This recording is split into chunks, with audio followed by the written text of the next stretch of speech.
Start saying no. Start saying no इसलिए आपको habit डालनी पड़ेगी, मेरा दोस्त घूमने जा रहा है तो मेरा जाना ज़रूरी नहीं है, वहाँ पे मना करना सीखिए। कोई पार्टी करने जा रहा है, आपसे पूछ रहा है चलोगे, हर बार जाना ज़रूरी नहीं है। Start saying no, learn saying no, आपके लिए सबसे अच्छी चीज़ यही साबित होने वाली है। आपने भी क्लास 11th में कॉमर्स लिया है, तो आइए जान लेते हैं 5 ऐसी गलतियों के बारे में जो जाने या अनजाने में आप कर ही सकते हैं। हर कॉमर्स स्टूडेंट ये 5 रैंडम मिस्टेक्स जाने अनजाने में तो कर ही लेता है। सबसे पहली और सबसे बड़ी गलती हमारी ये होती है कि हमारे सब्जेक्ट को इम्पोर्टेंस नहीं देते हैं, हम उन्हें निगलेक्ट करने लगते हैं या फिर हम उन्हें इग्नोर करने लगते हैं। साथ में हमारी जो 10th तक की हैबिट होती है ना कि हम चीज़ों को रट लें, याद कर लें, स्टेप बाय स्टेप चीज़ों को याद कर लें, वो आदत यहाँ पे आकर छूटती नहीं है। ये आदत अब हमें छोड़नी पड़ेगी क्योंकि मेमोराइजिंग विदाउट अंडरस्टैंडिंग का कंसेप्ट यहाँ नहीं चलता। अब हमने कॉमर्स ले लिया, अब हमने एक ऐसी स्ट्रीम चूज़ कर ली है जो हमारा करियर का रास्ता बनाने वाली है। बेबी स्टेप्स हमें लेनी है, हमारे लिए स्टेप 1 होने वाली है। तो concept clarity is the basic need you need here, ठीक है। तो मेमोराइजिंग विदाउट अंडरस्टैंडिंग को आप अपने ब्रेन से डिलीट कर दीजिए, क्योंकि अब आपको क्या हैबिट डालनी है, कंसेप्ट क्लैरिटी की और समझने की। साथ में किसी भी सब्जेक्ट को आपको निगलेक्ट नहीं करना है, क्योंकि अगर आप ना किसी सब्जेक्ट को निगलेक्ट करते हैं तो बाद में जाके वो सब्जेक्ट आपको निगलेक्ट करता है। होता क्या है, हम लोग ऐसा सोचते हैं, जनरल माइंडसेट होता है हमारा कि बिजनेस स्टडीज़ जो सब्जेक्ट है वो थियोरेटिकल है तो आखिरी में पढ़ लेंगे, आखिरी में याद कर लेंगे। नहीं, ये नहीं करना है। इंग्लिश ईजी है, इतने सालों से पढ़ रहे हैं, अब क्या पढ़ना, नहीं, हमें ये गलतियाँ नहीं करनी है। हमें इक्वल एंड इम्पॉर्टेंस वेटेज देना है हमारे सारे सब्जेक्ट्स को, बीट ऑप्शनल सब्जेक्ट और इंग्लिश और बिजनेस स्टडीज़ और एनी सब्जेक्ट, तो सभी को हमको क्या करना है, इक्वल इम्पॉर्टेंस देना है, ताकि जो रिजल्ट आए हमारा उसमें वेटेज में हमको ना सबका इम्पोर्टेंस मिले। इनफैक्ट ये सब्जेक्ट ईजी हैं, अगर आप इसे अभी से पढ़ना चालू कर देंगे तो बाद में जाकर इनमें ज़्यादा फोकस नहीं करना पड़ेगा, ज़्यादा ध्यान नहीं देना पड़ेगा, ज़्यादा प्रैक्टिस भी नहीं करनी पड़ेगी। तो बेटर ऑप्शन क्या है, not neglect any subject and not memorise. Concept clarity की आदत हमें डालनी है। जो हमारी दूसरी गलती जनरली होती है वो ये होती है कि हम अपने आप को ना कंपेयर करने लगते हैं किसी और के साथ। कंपेयर करना कोई बुरी बात नहीं है, बट ना ये बेस ज़ीरो है। हम सभी ने यहीं से शुरू किया है। 10th में जो टॉपर था वो भी आज पहली बार कॉमर्स पढ़ेगा। 10th में जो बिलो एवरेज स्टूडेंट था, एवरेज स्टूडेंट था, वो भी आज पहली बार ही कॉमर्स पढ़ने वाला है। तो हम कंपेयर किसी और के साथ ना करें अपने आप को, हमें कंपेयर करना है अपने आप के साथ कि जब मैंने शुरू किया था तब मुझे कुछ नहीं आता था, 1 महीने बाद मुझे क्या आता है, 2 महीने बाद मुझे क्या आता है। तो ये सारी चीज़ें हैं जो हमको करनी है। सबसे पहली चीज़ मैंने आपको बताई थी, किसी सब्जेक्ट को निगलेक्ट नहीं करना है। दूसरी चीज़ मैं आपको बता रही हूँ, आपको क्या करना है, कंपेयर करना है तो खुद के साथ करिए, किसी और के साथ कंपेयर करने की हमें कोई ज़रूरत नहीं है। तीसरी चीज़ हम जो जनरली करते हैं, हमारी आदत होती है कि लास्ट मिनट प्रिपरेशन के ऊपर हम रिलाई करते हैं, मैराथन बैचेस के ऊपर हम रिलाई करते हैं। ये आदत भी हमें छोड़नी पड़ेगी, क्योंकि मैराथन बैचेस उन बच्चों के लिए यूज़फुल साबित होती है जिन्होंने सालों से पढ़ा है। इनफैक्ट अगर आप देखेंगे तो लाइव क्लासेस में टीचर्स अलग तरीके से पढ़ाते हैं, ऑनलाइन में अलग तरीके से। ऑनलाइन एज इन जो 1 शॉट्स रहते हैं, क्योंकि वो ये मानकर पढ़ाते हैं कि एटलीस्ट आपको एक बार आता है, आप सिर्फ एक क्विक रिवीजन के लिए चैप्टर पढ़ रहे हैं, ठीक है। मैराथन में तो टीचर मान के बैठा है कि आपने साल भर पढ़ लिया है, जबकि आप किसके ऊपर रिलाई कर रहे हैं, उस मैराथन बैच के ऊपर।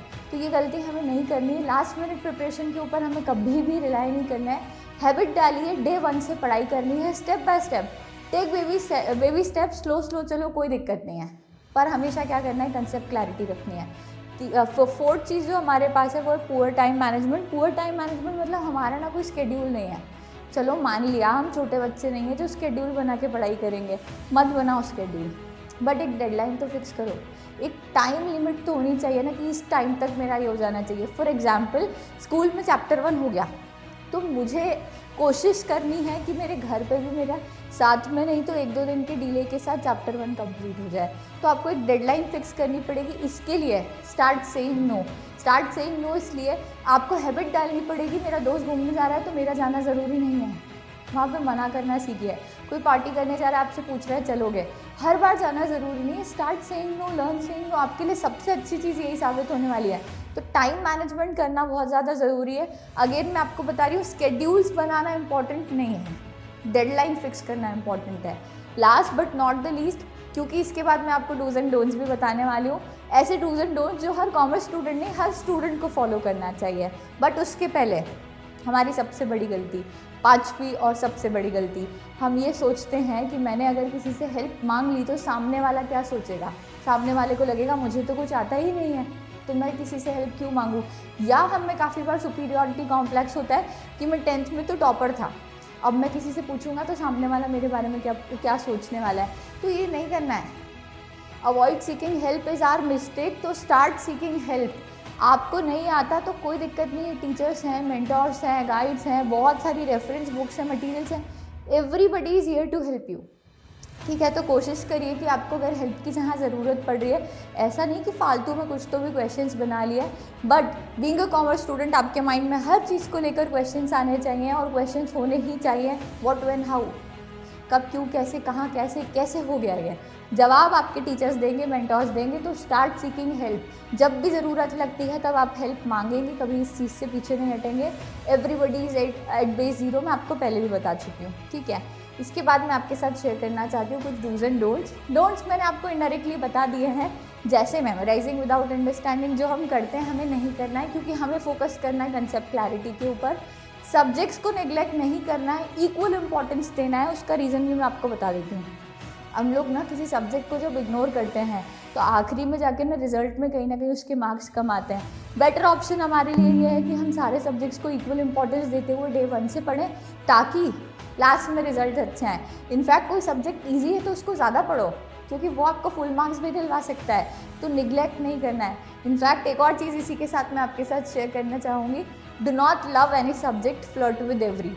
ठीक है, सारे आपके हाथ में रहेंगे, एक के पीछे भागोगे कुछ भी हाथ में नहीं आएगा। तो बेटर ऑप्शन क्या है, डू नॉट निगलेक्ट। ठीक है, फिर अपनी प्रोग्रेस को किसी और के साथ कंपेयर नहीं करना है। कंपेयर करो तो अपने आप के साथ कंपेयर करो। Rely on last minute preparation तो बिल्कुल नहीं करना है। Marathon batches won't help you, they will help you अगर आपने अभी से पढ़ाई की है तो। ठीक है, इसके बाद स्केड्यूल्स एंड टाइम। ठीक है, स्केड्यूल मत बनाओ, छोटे बच्चे नहीं हो, नहीं बनना चाहते, इट्स ओके। 6 बजे उठ के ब्रश किया, ये किया, वो किया, मत बनाओ, it's okay. But at least timelines, deadlines तो फिक्स कर सकते हैं ना हम चीज़ों को लेकर। इसके बाद प्रैक्टिकल स्किल्स का इंपॉर्टेंस हम काफ़ी बार लूज़ कर देते हैं। प्रैक्टिकल स्किल्स का मतलब ऐसा नहीं है कि पी में दौड़ लिया, है ना। प्रैक्टिकल स्किल्स का मतलब है कि जो चीज़ें हम पढ़ रहे हैं उसका रियल लाइफ में क्या यूसेज है। फॉर एग्जाम्पल, बिजनेस स्टडीज़ में आप मार्केटिंग पढ़ते हैं, तो मार्केटिंग से रिलेटेड आप जब भी गर्मी की छुट्टियां लगती है तो डिजिटल मार्केटिंग का कोर्स कर सकते हैं। गर्मी की छुट्टियां नहीं तो 11th की स्टार्टिंग में इतना लोड नहीं है, 2-3 मंथ्स का कोर्स कर सकते हैं। बाहर नहीं जाना, घर से करना है। गूगल फ्री में देता है यार, foundations of digital marketing Google free में प्रोवाइड कर रहा है सर्टिफिकेट आपको। काफ़ी सारे ऐप्स हैं जो फ्री सर्टिफिकेशंस देते हैं, पेड भी देते हैं। तो कहीं जाना नहीं है, बाहर नहीं जाके सीखना, घर से सीखो यार। ठीक है, तो प्रैक्टिकल स्किल्स आपको डेवलप करनी है। डिजिटल मार्केटिंग के जैसे बहुत सारे कोर्स होते हैं। स्टॉक मार्केट में इंटरेस्ट है, उसके ऊपर फाउंडेशंस का और टेक्निकल एनालिसिस का कोर्स होता है। टेली आप सीख सकते हैं, जो अकाउंटिंग आप पढ़ रहे हैं उसको टेक्नोलॉजी के साथ कैसे करते हैं, सॉफ्टवेयर में कैसे करते हैं, वो आपको टेली अकाउंटिंग सिखाता है। तो प्रैक्टिकल स्किल्स डेवलप करना स्टार्ट कर दो। ठीक है, last but not the least, हम काफ़ी बार करियर ऑप्शन जो चूज़ करते हैं वो बिना कंसिडरेशन के कर देते कि मैं कैसा हूँ, मैं अपने आप को 5 साल बाद क्या देखता हूँ, मैं 10 साल बाद क्या देखता हूँ, मैं बनना क्या चाहता हूँ। मेरा दोस्त सीए बनना चाहता है इसलिए मैं सीए बनना चाहता हूँ, नॉट अ रीज़न। मेरा दोस्त एमबीए कर रहा है या मेरे भैया ने एमबीए किया था, वो आईआईएम से पढ़ रहे हैं, उनका इतना पैकेज लगा इसलिए मैं करता हूँ, नहीं। Do not rush and do not run behind anybody. आपको अपने लिए डिसाइड करना है। You know yourself and nobody knows better than yourself to you. ठीक है, तो कोशिश क्या करनी है, कंसिडरेशन करो सारी चीज़ों का, अपने आप को आप जानते हो, उस हिसाब से अपना करियर डिसाइड करो। तो ये थे बेसिक कुछ डोंट्स जो आपको नहीं करने हैं। डूज मैं आपको हमेशा बताते रहती हूँ, क्लासेस मेरी ले रहे हो किसी और की ले रहे हो, रेगुलरली अटेंड करनी है। रिवीजन आपका रेगुलर बेस पे होना चाहिए। इसके बाद कोई डाउट्स आते हैं मेंटोर से, कोई भी आपके स्कूल का मेंटोर है, डिजिटली है, किसी भी तरीके से है, क्लैरिफाई करने की कोशिश करो। और कोशिश करो कि जब डाउट आया है उसी टाइम पूछते हो।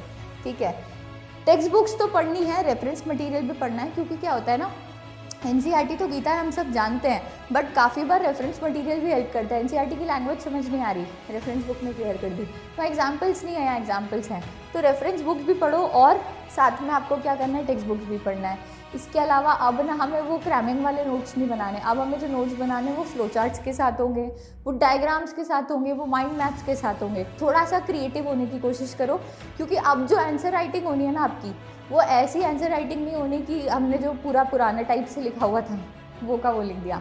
अब आंसर राइटिंग होनी है आपके माइंड के हिसाब से, ओन वर्ड्स में। तो उसके लिए आपको क्या करना पड़ेगा, डेवलप करना पड़ेगा आपका स्ट्रॉन्ग कम्युनिकेशन, उस पर भी मैं आने वाली हूँ। इसके पहले कैलेंडर रखने की कोशिश करो, डेडलाइंस का ट्रैक रखो, साथ में हर सब्जेक्ट को इक्वल इम्पोर्टेंस टाइम दो, मैंने आपको पहले भी बताया है, ठीक है। पीयर्स के साथ नेटवर्क रखो। ये थे हमारे कुछ डूज एंड डोंट्स जो हर बच्चे को करने चाहिए। कॉमर्स स्टूडेंट्स को तो स्पेसिफिकली करने चाहिए, बट हर स्टूडेंट्स को करने चाहिए। इसके अलावा मैं चाहूँगी अगर आपको वीडियो पसंद आया हो तो do like, share and subscribe. Thank you.